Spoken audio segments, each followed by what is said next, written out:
Welcome to Factory TV here at StartupCon 2016. I'm very pleased to talk to Ilja Laurs right now. And Ilja, what would you say, what is going to be the future payment?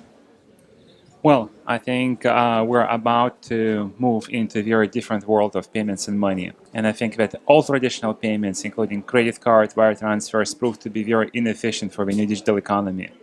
For example, right now, completing a biography to pay like $5 for an online purchase of my credit card is just like a nonsense. And paying a bank $50 to send €1,000 across the sea is also a nonsense. And because the amount of information traveling is in fact no more than your text message, which is free and sent by the thousand and doesn't cost you $50. So all new currency solutions that basically are appearing, from blockchain, Bitcoin, to like internet payments, etc., are trying to solve those issues. So I think the biggest drag here is actually coming from the existing infrastructure, because banks basically are built on a very secure, very solid, very conservative infrastructure. They cannot move or innovate. And also from a regulatory side, because apparently governments are scrutinizing what's happening with the money, because that's the core of economics. So that's stopping all things, and sometimes goes to the extremes. For example, virtual currencies like the Bitcoin sometimes are considered to be the evil, the money that drug dealers are using, etc.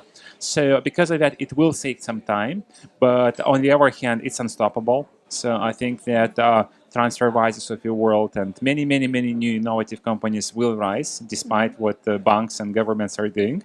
So today I will be talking about some new insights into what's happening in the fintech world, like what we as consumers can expect, what businesses are emerging, and what regulatory bodies should actually look at to prepare for the new world.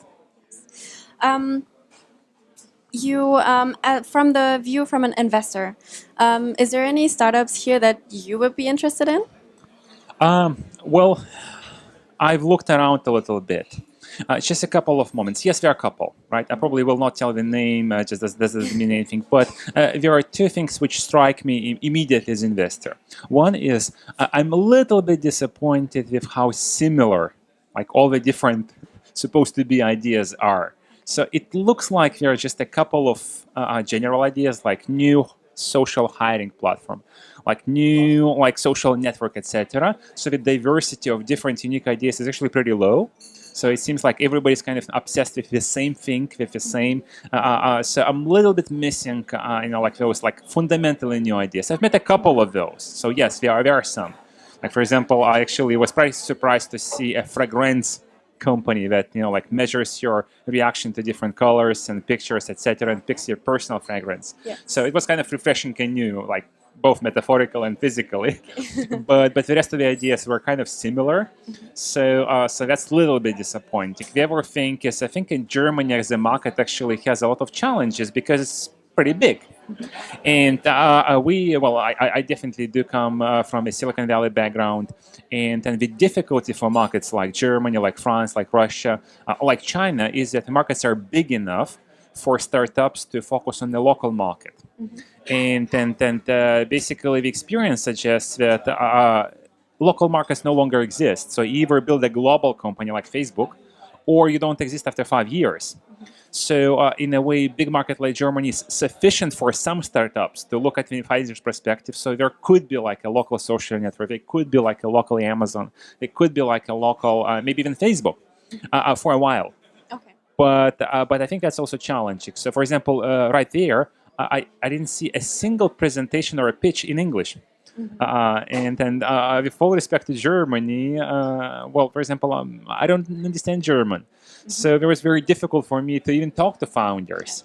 And that's definitely not the case in more aggressive territories. Well, apparently, like London and Silicon Valley, forget it, English is their native. But you look at like anybody from Israel to Scandinavia, apparently Finland and Sweden and all those territories, they are extremely global and extremely globalized. So I think that's a challenge for specifically German startups. And as an investor, for me, it's pretty difficult to invest something which, by definition, is not global. Yes. Because apparently, startup to pay for the risk, you have to have like a really big winning, like global winning. So that's the second challenge. But on the flip side, and like the quality of people, their enthusiasm, their engagement is awesome. I think it's actually Germany is very entrepreneurial country. Well, it's everywhere, just like pluses and minuses, pros and cons. Yes, that's right. So would you say that maybe sometimes the startup hype in Germany is getting too big because you said the ideas are similar, and maybe that's because everyone is fascinated by founding, but not really by getting a good idea?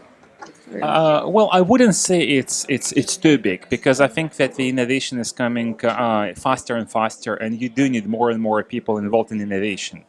So I think that's okay and great to have like a lot of people obsessed with those ideas. Again, I'm missing a little bit with diversity because for sure there is like more than a dozen of ideas. There are like probably thousands.